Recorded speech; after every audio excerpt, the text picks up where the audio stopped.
শুরু করছি বাংলা জানতে চায় সঙ্গে লাইভ ঋতব্রত। অনেকগুলো কথা আগে যা মানে বুঝতে পারিনি, যত সময় গড়াচ্ছে তত যেন সেই কথাগুলোর মানে বুঝতে পারছি। স্বামী বিবেকানন্দ কি সাধে বলেছিলেন যে গীতা পাঠের থেকেও বাঙালি ছেলেদের, বাঙালি যুবকদের উচিত ফুটবল খেলা। বা কেউ বলেছিলেন কখনো অত্যন্ত দীর্ঘশ্বাস ফেলে, রেখেছ বাঙালি করে মানুষ করনি। আবার যখন আমরা এমন কিছু ঘটনা দেখি, এমন কিছু প্রাজ্ঞ ব্যক্তির লেখা পড়ি, সেই সময় মনে হয় যে লেখাগুলো অত্যন্ত সাম্রাজ্যবাদী। যেমন আত্মঘাতী বাঙালি নীরজচন্দ্র চৌধুরী মহাশয়ের লেখা। সত্যি কি আমরা আত্মঘাতী? সত্যি কি বাঙালি হয়ে রইলাম, মানুষ হলাম না?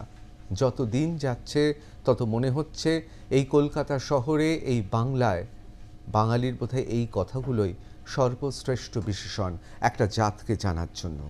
তা নাহলে ভাবতে পারেন এই বাংলায় বসে যারা বাণিজ্য করে, যারা বাংলায় বসে বড়লোক হলো, তারা তাদের সংস্থায় বলছে চাকরিতে প্রার্থী বাঙালি না হলেই ভালো।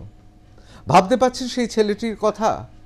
তিনি লিখছেন ফেসবুকে সবার সামনে, সামাজিক মাধ্যমে, যে বাঙালিদের চাকরি দেওয়া উচিত না। হাজারো ঘটনা রয়েছে। এমনকি এই কলকাতাতে এমন একটি বহুজাতিক সংস্থা রয়েছেন, সেখানে বাঙালি যদি কিছু কিনতে যায় তাকে ঘাট ধরে বার করে দেওয়ার মতো ঘটনা ঘটেছে। এমনকি পুলিশে অভিযোগও হয়েছে। একেবারে সাহেবী পাড়ার ঘটনা। এখানে একটি রেস্তোরাঁ আছে, সেই রেস্তোরাঁতে নাকি বাঙালিদের খাবার পরিবেশন করতে দেরি করে, কারণ তারা বাঙালি। আর এটাই আমাদের কলকাতা। একমাত্র সুনীল গঙ্গোপাধ্যায় মহাশয় বিদ্বজনদের মধ্যে তিনি এগিয়ে এসেছিলেন। তিনি বলেছিলেন, এ কি অসভ্যতা! পৃথিবীর সমস্ত শহরে মাতৃভাষায়, অর্থাৎ সেই শহরের ভাষায় লেখা থাকবে সাইনবোর্ড। তিনি চেষ্টা করেছিলেন। আজও যে সাহেবপাড়া, মধ্য কলকাতার বিভিন্ন দোকানে ছোট ছোট এই বাংলা হরফে সাইনবোর্ডে লেখা থাকে দোকানের নাম, তার কারণ কিন্তু সুনীল গঙ্গোপাধ্যায়। আজকে এই নিয়েই আলোচনা করব। অত্যন্ত গুরুতর বিষয়। বাংলায় কি কমেছে বাঙালির দাম? তার কারণ বাঙালির আলাদা কোনো ভোট ব্যাংক হয় না, আর সবার ভোট ব্যাংক আছে। বাঙালির ভোট ব্যাংক নেই বলেই কি বাঙালির দাম কমেছে? আর বাঙালি ভোট ব্যাংক বলে কিছু নেই? আর নিজ ভূমিতে বাঙালির এত অপমান কেন? বাঙালির এত অপমান কেন? নিজের রাজ্যে, নিজের শহরে, নিজের মহানগরে এত অপমান কেন? অনেকে বলেন শাসক থেকে বিরোধী সবাই নাকি বাঙালি অন্তঃপ্রাণ। আর বাঙালি বিদ্বজনেরা, তারা কি এখনো লেপ মুড়ি দিয়ে ঘুমাচ্ছেন? কোথায় গেলেন সেই সব বিদ্বজনেরা যারা কথায় কথায় পরিবর্তনের আগে যারা মোমবাতি নিয়ে বেরিয়ে আসতেন? আজকে কি তারা মাসোহারা পাচ্ছেন বলে লেপ মুড়ি দিয়ে ঘুমাচ্ছেন? আমরা এসব নিয়ে আলোচনা করব। অত্যন্ত গুরুত্বপূর্ণ। আমার খুব সৌভাগ্য, আজকে অসাধারণ প্যানেল পেয়েছি। কৃষাণু রয়েছেন, কৃষাণু মিত্র, তৃণমূল মুখপাত্র, বাংলা সংস্কৃতির বিভিন্ন বিষয়ে তার প্রভূত জ্ঞান। দেবজিৎ সরকারকে পেয়েছি। দেবজিৎ সরকার ভারতীয় জনতা পার্টির মুখপাত্র, আদ্যপান্ত একটি বাঙালি মানুষ। এবং গর্গ চট্টোপাধ্যায়, সাধারণ সম্পাদক, বাংলা পক্ষের অন্যতম পুরোধা পুরুষ। আমি প্রথমেই আলোচনার শুরুতেই আমি একবার গর্গ চট্টোপাধ্যায়ের কাছে চলে যাব। গর্গ, আজকে যে বিষয় নিয়ে আলোচনা করছি, আমি কোনো সংস্থাকে, কোনো ব্যক্তিকে আলাদা করে আমি দাগিয়ে দিতে চাই না। কোথাও কি মনে হয় যে এই মহানগরে, এমনিতেই জানি এই মহানগরে একটা জনসংখ্যার একটা সমীক্ষা হয়েছিল বাম আমলে, যে এই মহানগরে সকাল থেকে রাত্রি পর্যন্ত, অর্থাৎ রাত্রি 9টা-10টা পর্যন্ত বাঙালি সংখ্যাগরিষ্ঠ। তারপর যখন সবাই ডেলি প্যাসেঞ্জারে করে নিত্যযাত্রীরা ফিরে যান, তখন বাঙালি সংখ্যালঘু। এবং আমরা এরকম অনেকগুলো ক্লাব জানি, সুইমিং পুল জানি, যেখানে এই রাত্রিবেলায় 9টার পর ঢুকলে মনে হয় এ কোন দেশে এলাম, বাঙালিরাই নেই সেখানে। তা আমি আপনাকে বলবো, এই সময় এই ধরনের আলোচনা, যেখানে লোকসভা নির্বাচন, যেখানে সুপ্রিম কোর্ট, এসএসসি নিয়ে এত উৎকণ্ঠা, সেই সময় এই বিষয় অবতারণাটা কি খুব ভুল হলো? প্রথমত আমি এদের নাম করতে চাই, আপনি হয়তো প্রফেশনাল কারণে করতে অপারগ। মার্লিন বলে একটি প্রমোটার কোম্পানি, ঠিক আছে, ইমারতি কোম্পানি, ফ্ল্যাট ট্যাট বানায়, তার চেয়ারম্যানের বা মালিক যাকে বলে তার নাম হচ্ছে কি সুশীল মোহতা, ছেলেটার নাম বোধহয় সাকেত মোহতা, সেটা বোধহয় এমডি করেছে ওটাকে। তাদের একটা কোম্পানি বিজ্ঞাপন দিয়েছে, যারা বাংলায় ব্যবসা করেছে, এবং এরা কিন্তু কোটি কোটি টাকা করেনি, শত শত কোটি টাকা করেনি, এরা হাজার হাজার কোটি টাকা করেছে বাঙালির থেকে, ঠিক আছে? বালি ঘষে ঘষে কিন্তু টাকা পড়েনি, ঠিক আছে? আমাদের এই পলিমাটিতেই তারা বাঙালির থেকে, এই পলিমাটির সন্তানদের থেকে টাকা করেছে। তারা বিজ্ঞাপন দিয়েছে সেলস, বাঙালিকে বিক্রি করবে। সেলসে এজিএম পদ, মানে এবার একটু উঁচু পদ হয়ে গেল, অনলি নন বেঙ্গলি প্রেফার্ড, অর্থাৎ শুধুমাত্র অবাঙালিদের প্রেফার করা হবে। এখন কেউ যদি ভেবে থাকেন অবাঙালি বলতে তারা আবার তামিল তেলেগু মনে করছে, তাও না, সেটাও পরে ক্ল্যারিফাই করে দিয়েছে, হিন্দি অ্যান্ড মারওয়াড়ি। এবং এর ফলে সামাজিক মাধ্যমে থেকে শুরু করে বাঙালিদের অনেক আসে, প্রতিবাদ একখানা হয়, এবং যেটা একটা ইমিডিয়েট এই ঘটনাটা, এখন সকলে জানে সেই ঘটনাটার কথা।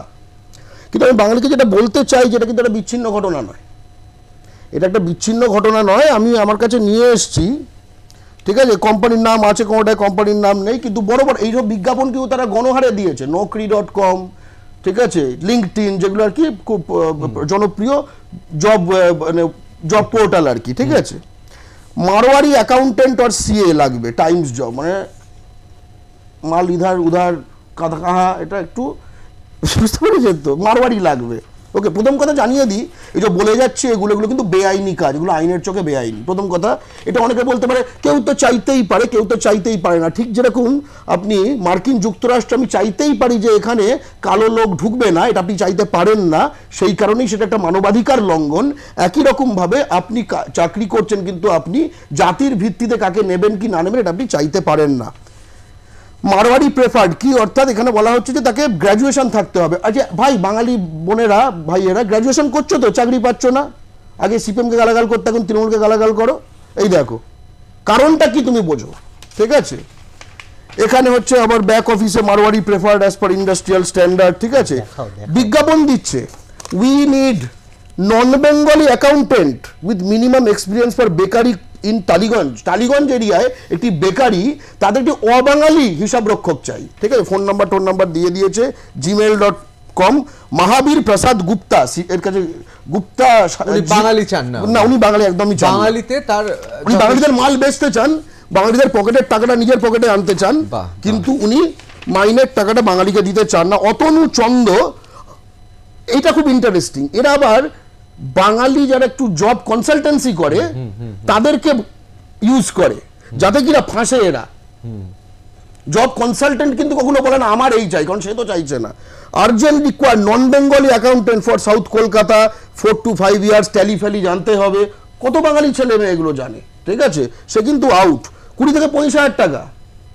ভাই, যারা ব্যাঙ্গালোরে বসে দেখছো, বুঝতে পারছো তুমি কেন বসে আছো সেখানে, আংশিকভাবে, ঠিক আছে।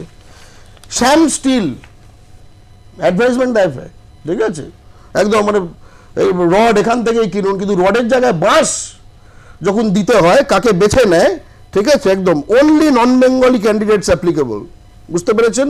সেলস, এই AM DM education qualification, salary 5 lakh থেকে 10 লাখ টাকার স্যালারি, অনলি নন বেঙ্গলি, ঠিক আছে। এটা হচ্ছে অ্যাসিস্ট্যান্ট মেল, অ্যানুয়াল স্যালারি 2 থেকে 4 লাখ টাকার।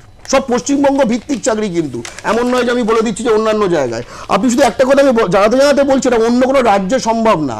এই মার্লিন যদি অন্য, ধরুন মহারাষ্ট্রে এটা করতো যে মারাঠিদের নেব না, আমি এটা রেকমেন্ড করি না ব্যাপারটা যেটা ঘটতো ওখানে, কিন্তু যে মারাঠিদের মারের ফলে লীন হয়ে যেত তারা, ঠিক আছে। কিন্তু এটা কখনোই কোনো জায়গায় এটা কোনো সমাধান হতে পারে না। কিন্তু ফিমেল নন বেঙ্গলি অ্যাকাউন্টেন্ট নিডেড, নারী হতে হবে, কিন্তু যে কোনো মাতঙ্গিনীর জাতির নারী হলে হবে না, ঠিক আছে। পরপর আমি এবার দেখিয়ে যেতে পারি, এবার ব্যাপারটা রিপিটেটিভ হয়ে যাবে, মানে এত আপনি কোনো রাখুন, আপনি এই পুরো সেটটা রাখুন, আমি আপনাকে প্রোগ্রামে পড়ে দেবো। কিন্তু ব্যাপারটা আরো ভয়ঙ্কর জানেন, আমরা বাংলা পক্ষ থেকে আমরা এগুলো ব্যাপারগুলো লক্ষ্য করি, এবং বাংলা আমাদের কাছে জানে, অবাঙালির কিডনি চাই, রক্ত মিশবে তো, অর্থাৎ গভীর জায়গাটায় যেতে হবে। কিন্তু বিজ্ঞাপন দিচ্ছে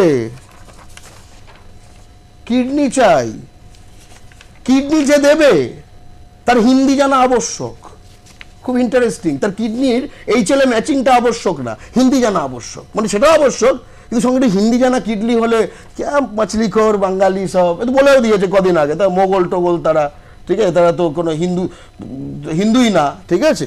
এবার যে কথাটা আমি বলতে চাই, এরাই কিন্তু আপনার চারদিক ঘিরে রয়েছে। আপনি পুজোয় দেখবেন এদের ফ্লেক্স, এই এখানে এরা রাজারহাটের কাছে এই মার্লিন গ্রুপ এটা বড় একখানা প্রজেক্ট করছে রাইস বলে। বাঙালিদের কাছে একটাই কথা ভাই, যে জিনিসের বলে এরা এটা করতে পারে, যে জিনিসের বলে এরা প্রত্যেকটি রাজনৈতিক দলকে হাত করে রেখেছে, সেইখানে কিন্তু চোটটা পৌঁছতে হবে, অর্থাৎ অর্থনৈতিক বয়কট। মানে আপনি বলছেন এখানেই ইলেকশন বন্ডের মাহাত্ম্য, অর্থাৎ আমরা যুগ যুগ ধরে দেখে এসেছি বিধানচন্দ্র রায় এবং কয়েকজনকে যদি বাদ দিই, যারা স্টলওয়ার্ড ছিলেন, যারা মনে প্রাণে বাঙালি ছিলেন, ভারতীয় ছিলেন, তাদের কথা বাদ দিলে বাম আমলে আমরা দেখেছি, এরকম উত্থান। কজন বাঙালি ব্যবসায়ী বাম আমলে, তৃণমূল আমলে একই জিনিস দেখছি কি কৃষাণু? কোথাও কি একই জিনিস দেখছি? মানে কোথাও কোনো প্রতিবাদ নেই। মানে আজকে যদি তেলেঙ্গানাতে কেউ বলতেন এই কথা, বা মহারাষ্ট্রে বলতেন, বা তামিলনাড়ুতে বলতেন, তাহলে সেখানকার পার্টি, সর্বভারতীয় পার্টি হোক, সেই পার্টির যারা সেখানকার নেতৃত্ব হোক, তারা অন্তত মুখ খুলতেন। কোথাও কি তাহলে এই পরম্পরাটা থেকেই যাচ্ছে? না দেখো, আমার মানে আমি কি বলবো, যে এই কিছু কিছু কথা এর আগে কানে এসছে, কিছু কিছু বিষয় নিয়ে বক্তব্য শুনেছি, গড়গড়ও অনেক জায়গায় ওর ভিডিও দেখেছি, কিন্তু আজকে যে কাগজগুলো হাতে নিয়ে এসছে আমার কিন্তু আইডিয়া ছিল না যে বিষয়টা এতটা ব্যাপক। হ্যাঁ, তার কারণ হচ্ছে আমি ওর এই লিঙ্কগুলো দেখছিলাম এই শোয়ের আগে, তো দেখলাম জেনুইন এগুলো, মানে কোনো যেগুলো জব পোর্টাল যেগুলো, সেইগুলোতে এগুলো পোস্ট হয়েছে, বিভিন্ন কাগজে এগুলো বেরিয়েছে প্রিন্টেড আকারে। হ্যাঁ, তো এই ব্যাপকতা কিন্তু ভয়াবহ। মানে এটা আমি সত্যিই জানি না। আমরা তো এখানে বাংলার ভূমিপুত্রদের কথা বলি, বাংলা নিজের মেয়েকে চায় 2021-এ আমাদের অন্যতম মুখ্য স্লোগান ছিল।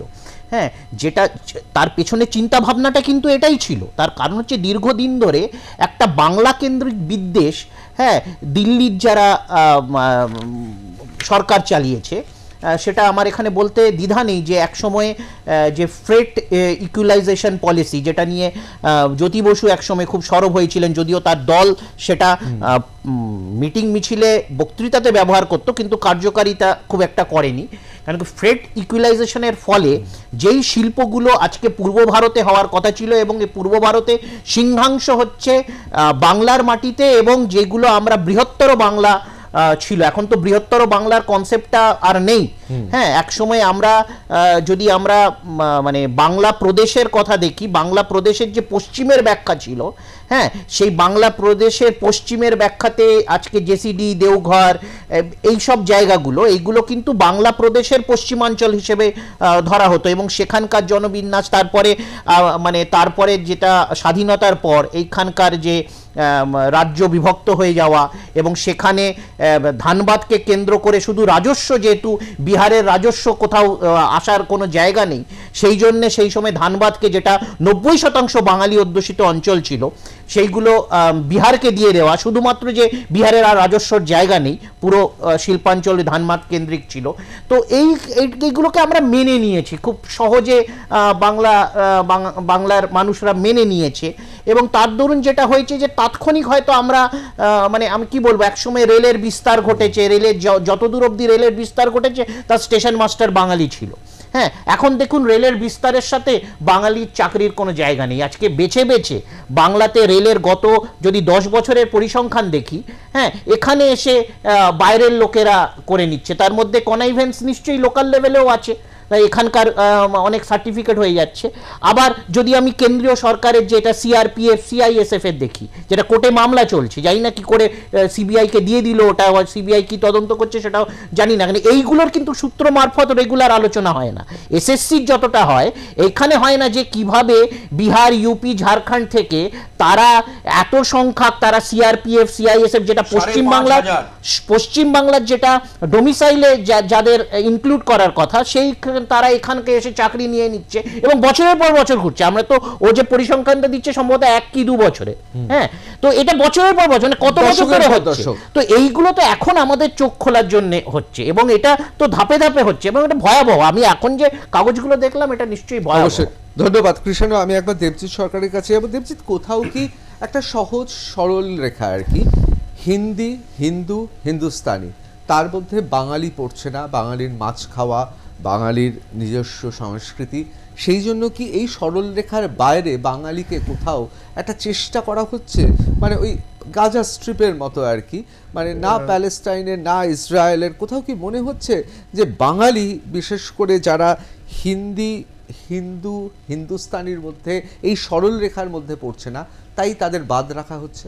ঋতুদা, আজকে তোমার শোতে না প্রথম থেকেই কয়েকটা ব্যাপার মিসনোমার ক্রিয়েট করছে। প্রথম কথা হচ্ছে ওই বিবেকানন্দ যুবকদের ডেকে বলেছিলেন যে ফুটবল না, মানে খেলো বেশি করে, গীতা পাঠ না করে, তা বলেনি। পুরো প্রবন্ধটা পড়লে বোঝা যায় যে তিনি বলেছিলেন গীতা পাঠটাই করো, ফুটবলটাও খেলো, যাতে শরীর সুগঠিত হলে গীতাটা ভালো করে বুঝতে পারবে, এরকম ভাবেই বলেছিলেন। কিন্তু আমরা যেরকম বলি সেটা তোমার অন্যায় নয়, মানে তুমি আমি বলছি না, আমি তোমার কোনো সমালোচনা করছি না, কিন্তু আম বাঙালি আমরা এটাই বলে থাকি। যেমন ওই এলিমেন্টারি মাই ডিয়ার ওয়াটসন কোনোদিনই শার্লক হোমসের কোনো জায়গাতে ছিল না, কিন্তু সবাই মনে করেন উনি ওটা বলেছেন।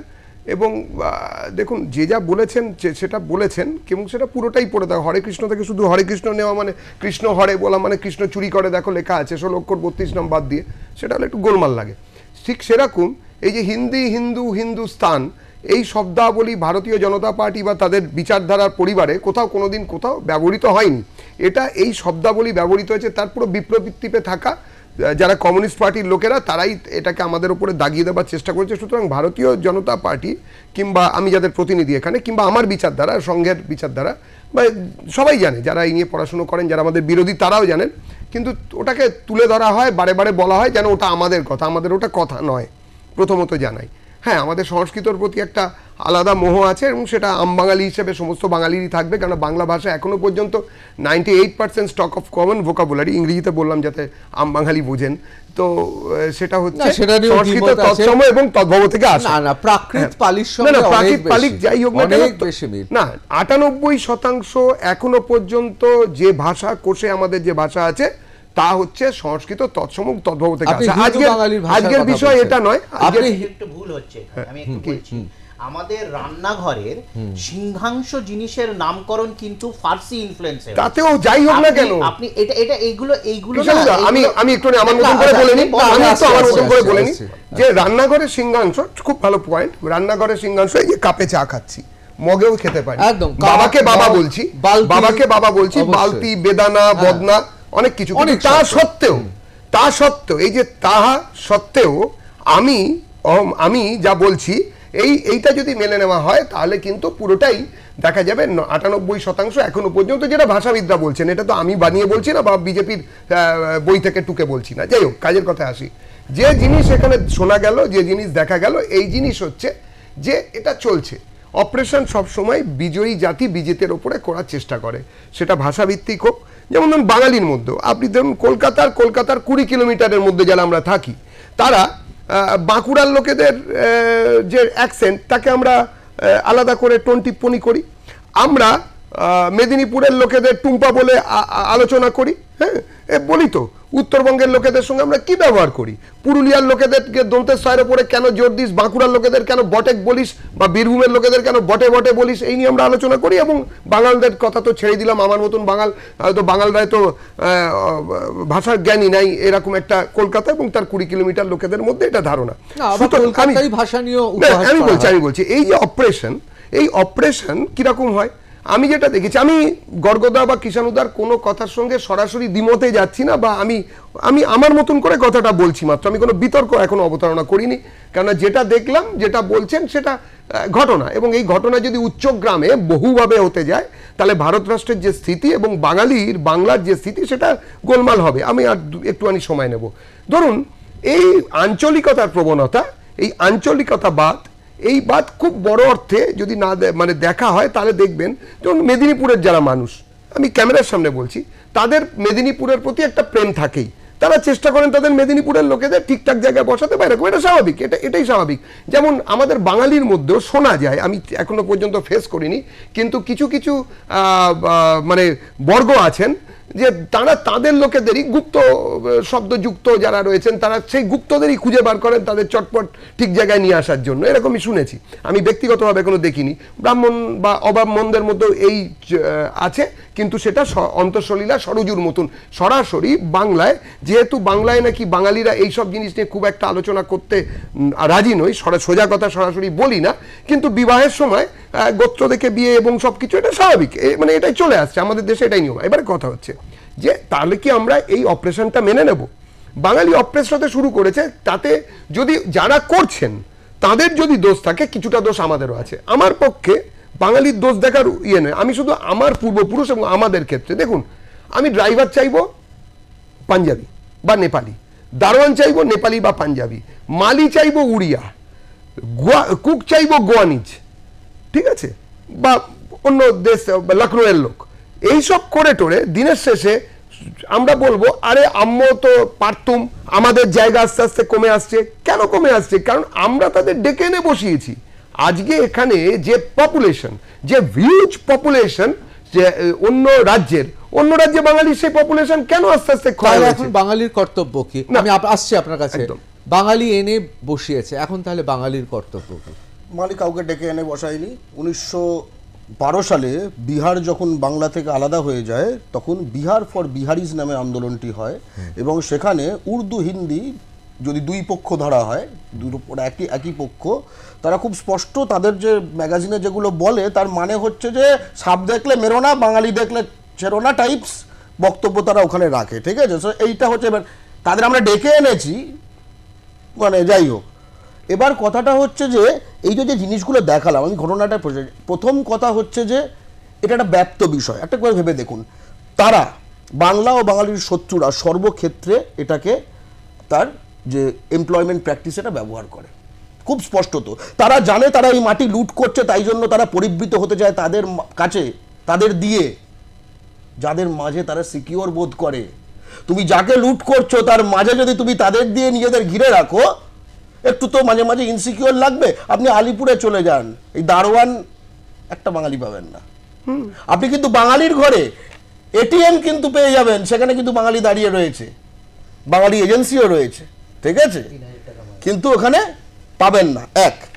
দ্বিতীয় কথা হচ্ছে, আমি যেটা বলার চেষ্টা করছি যে আমরা কি তাহলে বাজার, ব্রিটিশ আমলে তো আমরা বাজার ছিলাম, আমাদের স্বাধীনতা সংগ্রামীরা, আমরা যাতে বাজার না থাকি, আমাদের সম্পদের মালিক যাতে আমরা হই, এই বাংলার যে কয়লা, বাংলার কয়লা, ঠিক আছে, ওখানে মাফিয়াও বাঙালি না, ওখানে ইত্যাদি যে করে যে জনবিন্যাস, যেটা এই মাফিয়াগুলো হবার ফলে আপনি দেখুন তৃণমূল হোক বা বিজেপি, কোনো ক্যান্ডিডেট বাঙালি না, ঠিক আছে। এই জিনিসগুলো দেখে আমি এখানে একটু আসে না, আমি একটু জিজ্ঞেস করবো। হ্যাঁ বল।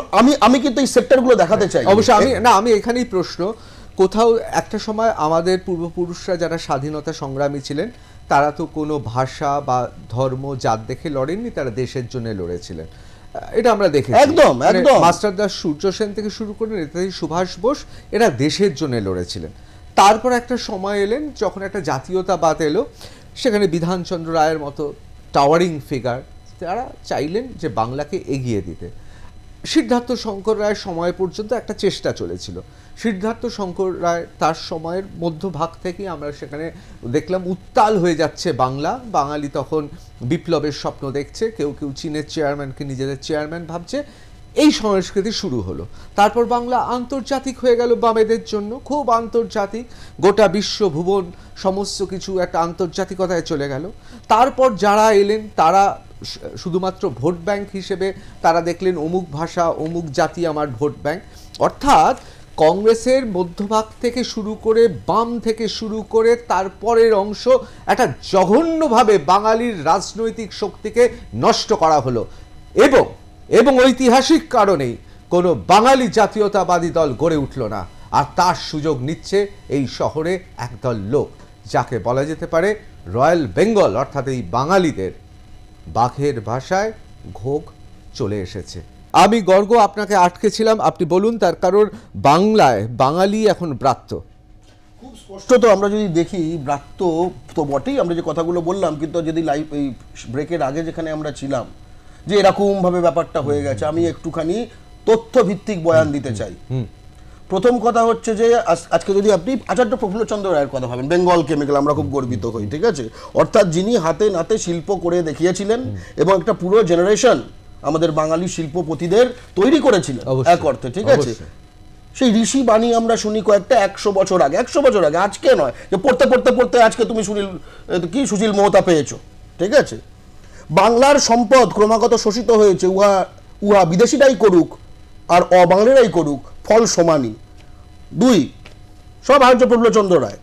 অবাঙালির দল আসিয়া কিভাবে বাঙালিদিগকে পরাজিত করিয়া তাহাদের প্রাধান্য প্রতিষ্ঠিত করিতেছে, বিষয়টি বাঙালি জাতিকে সর্বদা মনে রাখিতে হইবে বলিয়া আমি বারবার ওই একই কথা বলিতে থাকি। আসামের জন্য আসাম, বিহারির জন্য বিহার ইত্যাদি রোল উঠিয়াছে, মানে ক্রাই, কিন্তু বাংলার ধন সকলে লুটিতেছে। বাংলার সকল দরজা খোলা, সকল প্রদেশের লোকই বাংলায় আসিয়া ধন লুট করিতেছে।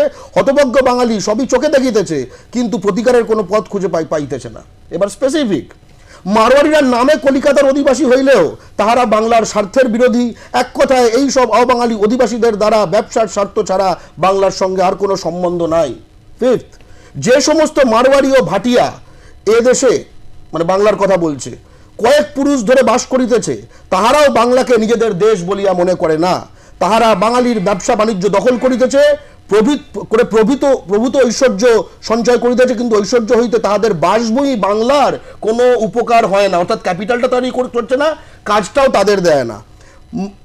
মারোয়ারি, ভাটিয়া বা পাঞ্জাবি যদি কলিকাতায় থাকিয়া অর্থ উপার্জন করে, তবু তাহাদের অর্থে বাংলার সম্পদ বৃদ্ধি হয় না।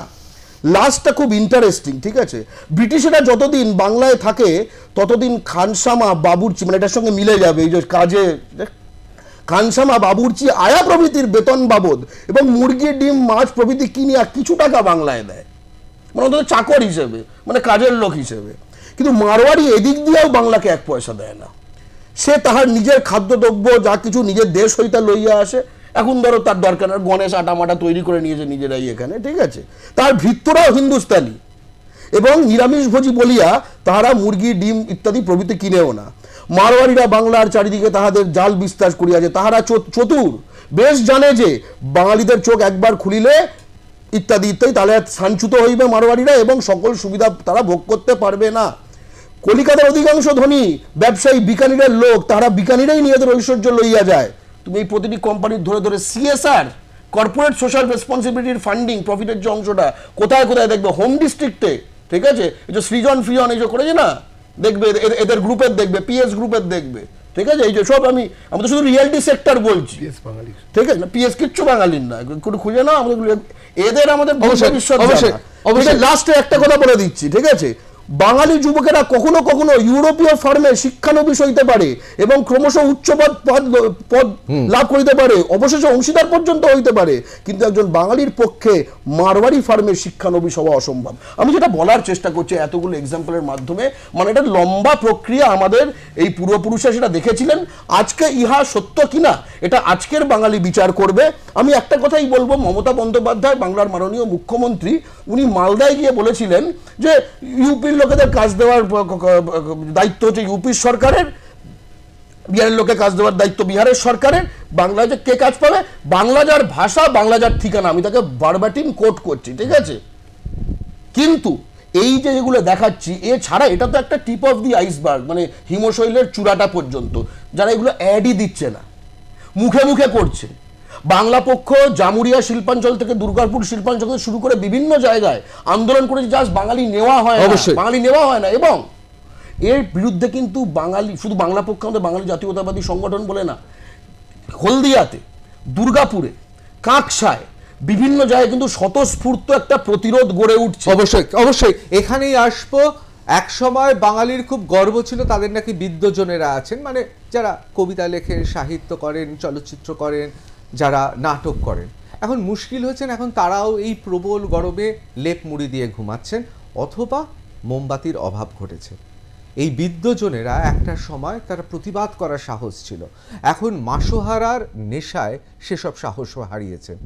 একবার একটু দেখে নেব নৃসিংহ প্রসাদ ভাদুরী মহাশয় কি বলছেন এই সব বিদ্বজনেদের ব্যাপারে, কারণ এসব জেনেও তারা চুপ করে আছেন বা চুপ করে থাকতে বাধ্য তাদের মাসোহারা, তাদের প্রতিষ্ঠা, তাদের পুরস্কারের জন্য।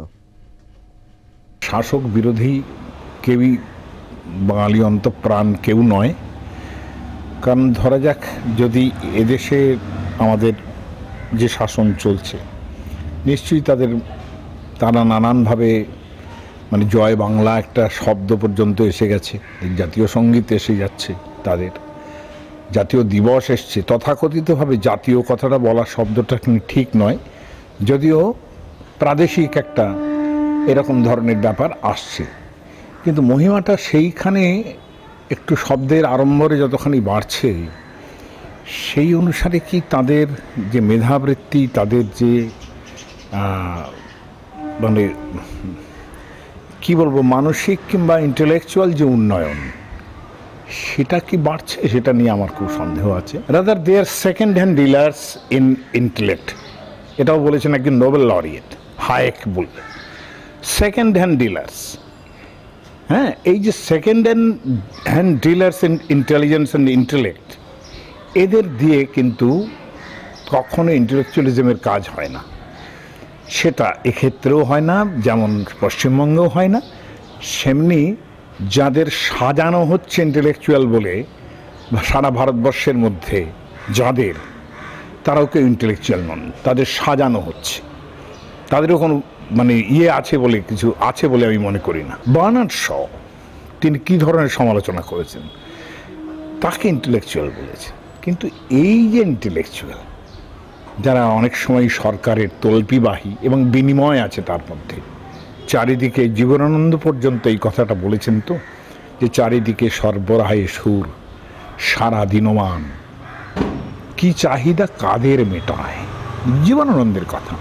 এই সরবরাহের সুর থাকার ফলে ইন্টেলেকচুয়ালসদের কোনো অস্তিত্ব এখন আর নেই। যত সরবরাহ কিন্তু আগে ছিল না, ফলত তারা অনেক বেশি চিন্তা করতে পারতেন বাঙালির জন্যে, যে এখন পারে না। বলে সেইখানে দাঁড়িয়ে কিন্তু আমি মনে করি ইন্টেলেকচুয়াল সাজানো হয় যাদের, সেটা ভারতবর্ষের কথাও বলছি, তারা কোনো ইন্টেলেকচুয়ালস নন যে তারা ভারতবর্ষের সম্বন্ধে ভাববেন কিংবা তারা বাংলার জন্য ভাববেন। বাংলার জন্য ভাবার জন্য নতুন করে ভাবার দরকার, এটুকু আমি বিশ্বাস করি। এবং রাজনৈতিকভাবে যারা আছেন তাদেরও নিজেদের নতুন করে রিশেপ করার দরকার। খুব মূল্যবান কথা বলেছেন ঋষ্যঙ্গ প্রসাদ ভাদুরী মহাশয়। তিনি একজন প্রাবন্ধিক, লেখক, চিন্তাবিদ এবং ভাষাবিদ তো বটেই। অত্যন্ত তাৎপর্যপূর্ণ এই সময় আমরা কাউকে মোমবাতি নিয়ে দেখি না, তার কারণ এই সময় সত্যি যাদের সাজানো হয়েছে, যারা মঞ্চে বিদ্বজন হিসেবে যারা সম্মানিত হন বিভিন্ন জায়গায়, আসলে তারা আমাদেরই বাংলাকে অসম্মানিত করছেন, কারণ তারা মুখ চুপ করে রয়েছেন। তার কারণ তারা জানেন তাদের স্বার্থে আঘাত পড়বে, সেই জন্য। সুতরাং এদের কথা বাদ দিলাম। আবার গর্গ যে কথা বলল, আমিও ভেবে দেখলাম, যত বড় বড় কোল মাফিয়া, যাদের হাতে কয়লা রয়েছে, যাদের হাতে গরু রয়েছে, তারাও বাঙালি নয়। ভাবুন তো, একটা জাত যেখানে কোনো বুদ্ধজন নেই, বুদ্ধিজীবী নেই, কোনো মস্তান নেই, কোনো মাফিয়া নেই, সুতরাং সেই জাতের কি হবে? আসলে রাজনৈতিক দিক থেকে বাঙালি যেহেতু কোনো ভোট ব্যাংক নয়, তাই এই অবস্থা। একই কথা শিক্ষাবিদ পবিত্র সরকারের মুখে। বাঙালির দাম কমেছে এই অর্থে যে বাঙালির এখন আত্মপরিচয়তা একটা আছে, বাঙালি বলে চিহ্নিত একটা গোষ্ঠী আছে যারা বাংলা ভাষা বলে, পশ্চিম বাংলায় থাকে মূলত, বাইরেও আছে প্রচুর। কিন্তু তাদের দিকে এখন সারা পৃথিবীর লোক আঙুল তুলে বলছে যে তোমার রাজ্যে এটা কি হচ্ছে। এই যে কয়েকশো কোটি টাকার দুর্নীতি করে একটা সরকার এবং দল চাকরি বিক্রি করছে, তার মধ্যে আজকে শুনলাম একটা আত্মহত্যার ঘটনা ঘটেছে। কেমন তো এইটা তো সারা পৃথিবীর নজর এখন পশ্চিমবাংলার বাঙালিদের দিকে, যে তোমরা কি করে এরকম একটা সরকারকে আনলে এবং এই সরকারকে সহ্য করছো।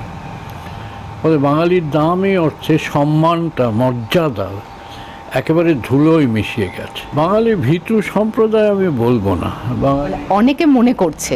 কারণ ভারতের ইতিহাস যদি আমি দেখি তাহলে স্বদেশী আন্দোলনের সময় চট্টগ্রামে বিদ্রোহ যারা করেছে, বিপ্লবীরা অনায়াসে ফাঁসিতে প্রাণ দিয়েছেন। কাজে এটা বলা হয় যে বাঙালি ভীতু সম্প্রদায়, এটা নিন্দা সূচক, অকারণ নিন্দা। বাঙালি ভীতু নয়। তো বাঙালির যে কারণেই হোক একটা কি বলবো যে অবিবেচনার কাজ করেছে এমন একটি সরকার এনেছে যারা দুর্নীতি করতে কোনো রকম দ্বিধাবোধ করে না। যে কোনো শর্তে তারা তোলাবাজি, ঘুষ এইগুলোর আশ্রয় নিয়েছে। ফলে বাংলার সম্মান একেবারে লুটিয়ে গেছে, ধুলোয় লুটিয়ে গেছে। এইটাই বলবো আর কি। হিংসে করুক না, বাঙালিদের হিংসে করুক। বাঙালিদের নানা হিংসে করবার অনেক জায়গা আছে। এক সময় তারা অনেক এগিয়ে ছিল, লেখাপড়ায় নানান ব্যাপারে এগিয়ে ছিল, সংস্কৃতিতে এগিয়ে ছিল। রবীন্দ্রনাথ জন্মেছেন বাংলায়, সেটা একটা হিংসের ব্যাপার, ভালো হিংসের ব্যাপার। হ্যাঁ, তো হিংসে করুক না, তাতে কোনো ক্ষতি নেই। কিন্তু বাঙালি এই হিংসেটাকে আমি বলবো যে সম্মান করতে শিখুক। যে তাকে যে হিংসে করা হচ্ছে এটা তার পক্ষে একটা অহংকারের বিষয়, এটা বাঙালি ভাবুক। ফলে বাঙালি মাথা নিচু হওয়া চলবে না, এইটা বাঙালিকে ভাবতে হবে। সময় কম, আমি খুব দ্রুত চলে যাবো একবার গর্গর কাছে। গর্গ, একদম রাইট জায়গায় পয়েন্ট আউট করেছেন, কিন্তু একটা ফাঁকা জায়গা থেকে যায়। কে না জানে পার্থ চট্টোপাধ্যায় দুর্নীতিতে জড়িত, ঠিক আছে? যদি তৃণমূল মুখপাত্র অন্য কথা বলেন সেটা তার বিষয়, ঠিক আছে? প্রশ্নটা হচ্ছে এই এত ঝেড়ে ঝুড়ে বাঙালির থেকে ঝেড়েছে তো? এত ঝেড়ে ঝুড়ে সে পশ্চিমবাংলার টপ 500 চোরের মধ্যে ঢুকতে পারেনি। পশ্চিমবাংলার টপ 500 চোরে কোনো বাঙালি নয়, কিন্তু পশ্চিমবাংলার টপ 500 চোর যে যে জাতির, পবিত্রবাবুর মনে হয় না যে তাদের নাম খারাপ হচ্ছে? খুব ইন্টারেস্টিং, টাকার ভলিউমে আমরা কোথাও নেই। টাকার ভলিউমে বাঙালি চোরও নেই, বাঙালি ডাকাত বলে কিছু নেই, শুধু বাঙালি ছিঁচকে চোর আছে। সুপার ডাকাত বলেও কিছু নেই। আজকে দেখুন দেশ থেকে যারা বেরিয়ে যাচ্ছে আর দেশে যারা সবচেয়ে বড় লোক, ঠিক আছে, কোন প্রদেশের আপনারা সকলেই জানেন। উল্টো পিঠ, ভাই তোমার তো কিছুই নেই, তোমার বড় লোকও নেই, তাই তোমার ওইসবও কিছু নেই। আজকে এই যে প্রতিটি সেক্টর দেখুন না, ক্যাপিটাল যেখানে তৈরি হয়, আপনি বন্দরে দেখুন কোনো বাঙালি বলে কিছু নেই, আপনি চর্মশিল্পে দেখুন বাঙালি বলে কিছু নেই, আপনি খনিতে দেখুন বাঙালি বলে কিছু নেই। যে সিমেন্ট বিমেন্ট করেছে বাঙালির এখানে যোগান করবে, বাঙালির বাড়ি তৈরি করবে, কিছু নেই। চা শিল্পে রুদ্র চট্টোপাধ্যায় লক্ষ্মী গ্রুপ রয়েছে, তাছাড়া কোনো বাঙালি কিছু নেই। টিম্বারে আপনার বাঙালি কিছু নেই। তাপবিদ্যুৎ যেগুলো এনটিপিসির যেগুলো রয়েছে, ফারাক্কা, ওটা অন্য রাজ্যের গ্রাম হয়ে গেছে, ঠিক আছে? জুট ইন্ডাস্ট্রি, বাঙালির কিছু নেই। কি বলবে বাঙালি খাটতে পারে না? অথচ কেন্দ্রীয় সরকারের ডেটা অনুযায়ী 15 থেকে 59 বছর বয়সের পুরুষরা শহরাঞ্চলে গড়ে কত ঘন্টা করে খাটে তার যে সংখ্যা রয়েছে, সেখানে পশ্চিমবঙ্গ, আসাম, বিহার, উড়িষ্যা, ইউপি, ঝাড়খণ্ডের থেকে এগিয়ে। অবশ্যই অবশ্যই, অত্যন্ত গুরুত্বপূর্ণ। আমি একবার চলে যাব দেবজিতের কাছে। দেবজিৎ, কোথাও তো বিরোধী দল হিসেবে এই ধরনের ঘটনা, বাঙালিকে অপমান, বিরোধী দল হিসেবে তো একটা আন্দোলনও হতে পারতো, মানে কলকাতায়, মানে আমি কলকাতা দক্ষিণ, কলকাতা উত্তর বা যাদবপুর, কই বাঙালিকে দেখলাম না, একটা বিরোধী দল তার মুখ চুপ, এত বড় ইস্যু। বাঙালির জন্যই তো আমরা আন্দোলন করছি। কোন বাঙালিকে নিয়ে কথা বলবেন? এই যে এরা যে আমাদের অপমান করতে সাহস পায়, গর্গদার কথা অনুযায়ী অপমানিত বাঙালি, তো এই বাঙালিকে যারা যেখানে সন্দেশখালিতে দিনের পর দিন রাত্রির 8টার পরে বাঙালিকে বাঙালি পিঠে করতে ডেকে পাঠায়, এবং সে তারপরেও কলকাতার তার 20 কিলোমিটারের মধ্যে বাঙালি শুধু টিভিতে বাইট দেয়, তার সেই বাঙালিকে নিয়ে কি আন্দোলন করা যাবে? দ্বিতীয়ত, সেই বাঙালির আন্দোলনকে কে ভয় পাবে? কেননা জানে তো যে হাট ছুঁড়ে দিলে সঙ্গে সঙ্গে সব চুপ হয়ে যাবে। 3 নম্বর যেটা বলতে চাইছি, যে বাংলা এবং বাঙালি, আমরা একটু সময় লাগবে, বাংলা এবং বাঙালি নিয়ে এত তর্কাতর্কি, এখানেও একটা সময়, একটা ফাঁকা জায়গা গর্গদার ভাষায় থেকে যাচ্ছে। গর্গদারা বাঙালি, মানে গর্গদা নিজে তো অবশ্যই বাঙালি। গর্গদা বাঙালি হচ্ছে লক্ষণ সেনের সময়ের পর থেকে বাঙালি। তার আগের বাঙালিদের ওপরে কঙ্কার করি তো গর্গদা বাঙালি। চট্ট উপাধ্যায়, বঙ্গ উপাধ্যায়, মুখ উপাধ্যায়, তারপরেই তো বন্দ উপাধ্যায় হয়েই তো আজকে বাঙালি। উপাধ্যায়রা তো এসেছিলেন কানকুচ থেকে। তো কানকুচ থেকে আসা লোকেরা 300 বছর কি 600 বছর পরে বাঙালি, আর গত 70 বছর আগে বা 170 বছর বা 200 বছর বিকানির থেকে আসা লোকেরা, সঞ্জীব গোয়েঙ্কা আমি নাম করেই বলছি, তারপর রমাপ্রসাদ গোয়েঙ্কা যখন ধুতি পরে যখন বেড়াতে যাবে, আমি একটু বলি এদের সঙ্গে কিন্তু যাবে না, আমাকে একটুখানি রমাপ্রসাদ গোয়েঙ্কার বাংলা, আমাকে একটু বলতে দিন, আমি সেটাই বলছি যে কে কতটা বাংলাকে গ্রহণ করেছে এবং বাংলার ইতু পুজো থেকে শুরু করে পুণ্যিপুকুর ব্রত থেকে শুরু করে করম থেকে শুরু করে না নিলে তাহলে বাঙালির সংজ্ঞা, ঋতু আমাকে 1 মিনিট, বাঙালির সংজ্ঞা তাহলে পরিষ্কার যে বাংলা ভাষায় শুধু কথা বললেই হবে না, বাংলা ভাষায় কথা বলা টিয়া পাখিকে হরে কৃষ্ণ শেখালে বা গুড মর্নিং শেখালে সেটা বাঙালি কিংবা ব্রিটিশ হয়ে যাবে না, ঠিক সেই রকম বাংলা ভাষায় কথা বললে হবে না, বাংলা ভাষী আরবরা বাঙালি নয়, পরিষ্কার কথা। তাহলে বাংলায় যারা বাংলার সংস্কৃতিকে মেনে চলবে অবশ্যই তারাই বাঙালি। আমাদের তাহলে আলোচনা সেই বাঙালিদের জন্য। দেশ যখন ভাগ হয়েছিল তখন চাষের জমি চলে গেছিল মানে ওপার বাংলায়, এবং এপার বাংলায় পড়েছিল শুধুমাত্র আমাদের কিছু শিল্পের জায়গা, গর্গদা যেরকম বললেন, তার সঙ্গে আমাদের কিছু কম্প্রোমাইজ করতে হয়েছে। যাব না, তার কারণ কেন যাবেন না, তার মানে আপনি একটা পয়েন্টে করছেন, না একটা পয়েন্টে করছি না, বাঙালি জাতির অধঃপতনের কারণ যদি বিশ্লেষণ করতে হয়, আমি একটানা বলে দিয়ে যাচ্ছি, একটানা বলছি যে অভিজিৎ পান্ডে থেকে অমিত মোদি যারা চলচ্চিত্র প্রযোজনা করে তারা বাংলায় আবৃত্তি অবধি করতে পারে, বাংলা লিখতে পারে, বাংলা সংস্কৃতি সেটাই বলছি জড়িয়ে আছে। আমি এদের মধ্যে যাচ্ছি না, আমি শুধু এটা বলছি যারা এক্সপোর্ট করছে, যারা শোষণ করছে, জনতা পার্টি কি বাঙালির জন্য চায় না বাংলাকে চায়? বাঙালির তাহলে তৈরি একটা দল প্রতিবাদ করলো না বাঙালি, আপনারা কেন প্রতিবাদ করছেন? দক্ষিণ কলকাতা আপনাদের গুরুত্ব নেই? দক্ষিণ কলকাতা কি এখন বলে গেছেন? আমাকে উত্তরটা তো দিতে দিন। যে বাঙালির সব থেকে, যে গর্গদা যেটা হতাশার কথা বলেন, কিছু জায়গায় আসার কথা আমি বলি, গর্গদাও জানেন, পুনাতে চলে যান, সব থেকে বেশি কার্টুন মানে ওটাকে কি বলে গো, এই অ্যানিমেশন ফিল্ম, সেখানে সব থেকে বেশি কর্মী হচ্ছে, মেধা শ্রমিক হচ্ছেন বাঙালি, যারা করছেন তারাও বাঙালি, যারা শ্রম দিচ্ছেন মানে খুব নিচু তলায় তারাও বাঙালি।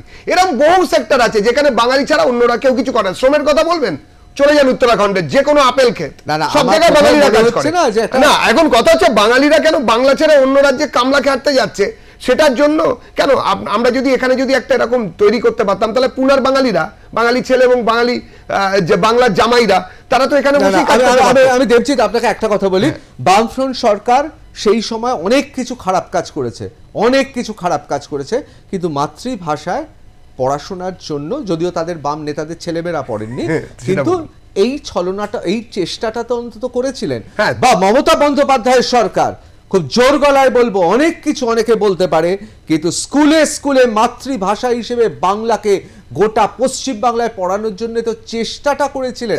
আমার বক্তব্য, ভারতীয় জনতা পার্টি পশ্চিম বাংলায় এখনো পর্যন্ত এই ধরনের বাঙালিয়ানা দেখাতে পেরেছে? চেষ্টা করলে তো হবে না, চেষ্টা করার কথা আপনি বলছেন, কিন্তু চেষ্টা করাতে মেধা চুরি করে স্কুলই বন্ধ করে দিয়েছেন। শুধু চেষ্টার ছলনা, আপনি যেটা বলেন, বামেরাও চেষ্টার ছলনা করেছেন, এবং আমাদের তো ছলনা তো আমরা আমাদের সঙ্গে করেছি। We are hypocrite. আমরা বলছি কিরকম হয়েছে বাঙালিদের ক্ষেত্রে, একজন লোক ধরুন ডক্টরেট নন, তিনি নামের আগে ডক্টরেট লাগিয়ে যদি চাকরি পেয়ে যান এবং তারকে যদি সোচ্চারে 14 জায়গায় ডক্টরেট বলে মানে ইয়ে থেকে বলা হয়, সেটা কি ছলনা হয়নি? তা সেই সময়ের লোকেরা যখন এখন এই সময়ের লোকেদের সমালোচনা করবেন, এবং এই সময় যারা কাঁড়ি কাঁড়ি টাকা বান্ধবীর বাড়িতে রেখেছিলেন, বাঙালির মেধা প্রতারিত করে, এবং যেসব উপাধ্যায়, বন্দ্যোপাধ্যায়, চট্টোপাধ্যায়, তারপরে শুধুমাত্র বাঙালি যারাতে যে বাঙালির হাতে ক্ষমতা ছিল না, যে বাঙালির হাতের ক্ষমতা শুধুমাত্র রাজনৈতিক গুন্ডাদের হাতে চলে গেছিল, রাজনীতিকদের হাতের বদলে, এবং রাজনৈতিক গুন্ডারা পরবর্তীকালে রাজনৈতিক ক্যারেক্টার হিসেবে যে বাংলার সামনে এসে দাঁড়াতে পেরেছেন, তার উল্টো দিকে দাঁড়িয়ে এই বাঙালিকে জাগতে গেলে, সেই বাংলাকে ফেরত করাতে গেলে, সেই ঐতিহ্যকে ফেরত করতে গেলে প্রথমত আমাদের ওই রাস্তাতেই হাঁটতে হবে যে রাস্তায় প্রফুল্ল রায় বা শ্যামাপ্রসাদ কিংবা অন্যরা হেঁটেছেন। কেন সুভাষচন্দ্র বোস হেঁটেছেন, অনেকেই হেঁটেছেন, কেননা আমাদের আমি আসছি খুব সুন্দরভাবে বলে, আমার সময় একদম কম, আমি কৃষাণুর কাছে চলে যাবো। কৃষাণু, কোথাও কি বাঙালি ভোট ব্যাংক নেই বলে এত চেষ্টা সত্ত্বেও, মানে বাংলা সংস্কৃতির ধারক বাহক হয়ে ওঠার জন্য এই সরকারের প্রচুর চেষ্টা থাকে, কিন্তু তা সত্ত্বেও ভোট ব্যাংক নেই বলে শেষ পর্যন্ত বলবৎ করতে পারে না? নেতাজি সুভাষচন্দ্র বসুর পর সর্বভারতীয় প্রেক্ষাপটে যদি বাঙালি নেতৃত্বকে উঠে এসেছে তার নাম মমতা বন্দ্যোপাধ্যায়। এর মধ্যেখানে কেউ যে যার মাথার উপর আর কোনো নেতা নেই সেটা হচ্ছে একমাত্র মমতা বন্দ্যোপাধ্যায়। তাই মানুষের অনেক প্রত্যাশা আছে। এখানে অনেকগুলো কথা বলা হলো, পলিটিক্যাল লুম্পেনাইজেশন কথা বলা হলো। I see Modi and Amit Shah as a extension of political lumpenisation. তারাও হচ্ছে মাফিয়া, এর অতিরিক্ত তারা রাজনৈতিক নেতা নন, তারাও আম্বানি আদানি বা শিল্পপতিদের হয়ে এখানে মাফিয়াগিরি করছেন। তো সুতরাং পবিত্রবাবু যেটা বললেন, উনারও ডক্টরেট ডিগ্রি নিয়ে অনেক প্রশ্ন ছিল, তা সত্ত্বেও উনি কাজ করেছেন, মাইনে পেয়েছেন। উনি যোগ্য না অযোগ্য আজকের নিরিখে বিচার করুন, উনিও হয়তো কাঠগড়ায় দাঁড়াতে হবে। তো সুতরাং আমি একটা কথা বলি, বাংলা কতটা ব্রাত্য, এটা এই যে বিজেপি এতগুলো কথা বললো না, আজকে প্রধানমন্ত্রী কাচ্চাথিবু দ্বীপের কথা বলছে। একটা খুব হার্ডলি একটা 5 বর্গ কিলোমিটারের এলাকা হবে। এই প্রধানমন্ত্রী ক্ষমতায় আসার 1 বছরের মধ্যে বাংলাদেশকে ভারতের জমি দিয়ে দিয়েছিলেন, উদ্বৃত্ত 10,000 একর, যেটা গড়ে দাঁড়ায় হচ্ছে 41 বর্গ কিলোমিটার। তো তার মানে একটা অম্লান বদলে দিয়ে দিল যে ল্যান্ড বাউন্ডারি এগ্রিমেন্ট, আজকে সার্চ করুন, আমরা বাংলাদেশকে দিয়েছি 17,000 একর, তার বিনিময়ে পেয়েছি 7,000 একর। আবার আপনি এই যে বিন্যাস, আমি যেটা একটু আগে পশ্চিম বাংলা বলে মানে বাংলা প্রদেশের পশ্চিমাঞ্চল বলেছিলাম, আবার আজকে দেখুন যে বাংলা প্রদেশ, যেটা পুরো বাংলা প্রদেশ ধরি, তার মধ্যে বর্তমানে ত্রিপুরা রাজ্য আছে, বর্তমানে যেটা লোয়ার আসাম বা বরাক ভ্যালি আছে, যেরকম আমি আগের উদাহরণটা দিলাম যে আমাদের পশ্চিমাঞ্চলগুলো কোনগুলো ছিল। এইখানে দেখুন কখনো তৃণমূলের শাসন হয়নি, দলটাও তখন গঠন হয়নি, কিন্তু কিভাবে বাঙালি যে পপুলেশনকে সেখান থেকে সরানো হয়েছে। এক মিনিট, এখানে বিজেপির সরকার হয়েছে ঝাড়খণ্ড গঠনের পর, বিজেপির বারংবার মুখ্যমন্ত্রী হয়েছে, কিন্তু বাঙালি ভাষা হিসেবে রেকগনিশন 17টা জেলাতে দিয়েছে এই শিবু সোরেন, এই হেমন্ত সোরেনের সরকার, যাকে এরা জেলে ঢুকেছে। আবার লোয়ার আসামে এরা জনবিন্যাস থাকা সত্ত্বেও সেইগুলোকে ডিলিমিটাইজেশন করে যাতে সেখানকার জনপ্রতিনিধি বাঙালি না হয় সে ব্যবস্থা বিজেপি সরকারই করছে সেখানে। তো সুতরাং এই দুটো জায়গায় যদি সিকিউরিটি দেখি, সিকিউরিটি কংগ্রেস এবং বারংবার অন্যান্য সিপিএম এই দলগুলো ফেল করেছে। কৃষাণু, আপনি খুব অত্যন্ত গুরুত্বপূর্ণ কথা বলেছেন। আসামে, বিশেষ করে লোয়ার আসামে, ত্রিপুরাতে, ঝাড়খণ্ডের বাঙালি, তারাও আমাদের বাঙালি। বারবার চেষ্টা করা হচ্ছে তাদেরকে দাবিয়ে রাখা। হবেই না কেন? যে কলকাতা, যাকে বাঙালিদের মক্কা বলা হয়, সেই কলকাতাতেই তো আমরা নেই। আসলে অনেকে বলেন যে দুটি অত্যন্ত গুরুত্বপূর্ণ দল, এ রাজ্যের শাসক আর বিরোধী, তারা পবন সিং এবং আরেকজনকে প্রার্থী করেছেন, যার বাবার সম্পর্কে এরকম অভিযোগ শোনা যায় যে বিহারে যারা বাঙালিদের যারা অপমান করেছেন তাদেরকে নাকি মদত দিয়েছে। সুতরাং বুঝতেই পাচ্ছেন বাঙালি কোনো ভোট ব্যাংক নয় বলেই আশা। আমি গর্গ তোমার কাছে যাব, শুধু একবার আপনাদের বলে দিই যে সংস্থার বিরুদ্ধে বারবার অভিযোগ উঠেছে, তারা ক্ষমা চেয়েছে, তারা সামাজিক মাধ্যমে ক্ষমা চেয়েছে। আমাদের প্রতিনিধি রুমঝুম সামন্ত আজকে গিয়েছিলেন, তারা বলেছেন যে না, সেখানে বাঙালি কাজ করতে পারবে, এবং তারা বলেছেন, আমাদের সাংবাদিক রুমঝুম সামন্ত সেখানে গিয়েছিলেন, তারা মুখে কিছু বলেননি, বলতে চাননি ক্যামেরার সামনে, কিন্তু তারা বলছেন যে তারা এই গোটা ব্যাপারটা অত্যন্ত দুঃখিত। অনেক খারাপের মধ্যে এটা আসার কথা। আমি শুধু শেষ পর্যন্ত একবার যাব খালি আমি গর্গর কাছে। গর্গ, নীরজচন্দ্র চৌধুরী মাঝে মাঝে আচ্ছন্ন করে রাখে আমাদের, যাদের যুব বয়সে ভাবতাম, ছোট বয়সে ভাবতাম, খুব সাম্রাজ্যবাদী কথা বলেন। তিনি বলেছিলেন আজকে যদি ব্রিটিশের হাতে ব্যবসা বাণিজ্য অর্থ যদি না থাকতো তাহলে আমরা সবাই বোধহয় ইংরেজি শিখতাম না।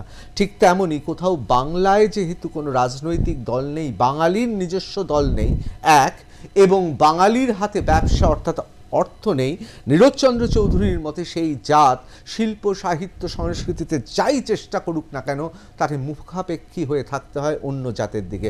মানছেন? বাংলা পক্ষ তৈরি হয়েছে 2018 সালে। 2018 সাল এবং আজকে 2024 সাল, এর মধ্যে এই যে ক্যান্ডিডেটে বহিরাগত ইত্যাদি হলো, আপনার কি মনে হয় যদি বাংলা পক্ষ না থাকতো, এই দলগুলো নিয়ে এদের মধ্যে ফুটবল খেলতো, তাহলে বহিরাগত বলে কোনো ইস্যু তৈরি হতো? কিন্তু আপনারাও তো রাজনীতিতে আসছেন না। এক নম্বর। আপনারাও তো দ্বিতীয় কথা, বাংলা পক্ষ যে লড়াইটা লড়ছে, তার মুখে যাই বলুক, প্রতিটি বাঙালির কোণে এসে তৃণমূল করুক, সিপিএম করুক, বিজেপি করুক, মনে মনে একটা আন্দোলন ঘটছে, সামনে বলবে না। বাংলার মাটিতে বাঙালির সেই শক্তি, দ্রুত সংগঠিত হচ্ছে এমন দাবানলের মতো যে আগামীতে এই মার্লিন গ্রুপ বা অন্য কোনো গ্রুপের ক্ষমা চাওয়া অবধি যেতে হবে না। তারা যদি বাঙালি নেব না এই মানসিকতাটার কোনো চিন্তা তরঙ্গ তার মাথায় আসে, তার হাত পায়ের তাপমাত্রা ৩-৪ ডিগ্রি কমে যাবে, তার কনসিকুয়েন্সের কথা ভেবে। আচ্ছা গর্গ, আমাকে আজকে শেষ করতেই হচ্ছে। আমি দেবজিৎ সরকার একটাই কথা বলতে চাই, লাস্ট একটা, হ্যাঁ, এর একটা সমাধান রয়েছে। এই দলগুলোকে কিন্তু কাঠগোড়ায় তুলবেন যে বেসরকারি কাজে ভূমিপুত্র সংরক্ষণ চাই, স্পষ্ট আইন। এরা আইন ছাড়া বোঝে না। এরা কিন্তু এরপরে অ্যাডভার্টাইজমেন্টগুলোই আমি আপনার সঙ্গে অ্যাড দেবে না, এরপরে অ্যাড দেবে না। সঙ্গে একমত যে এই ধরনের ঘটনা কলকাতা শহরে ঘটছে।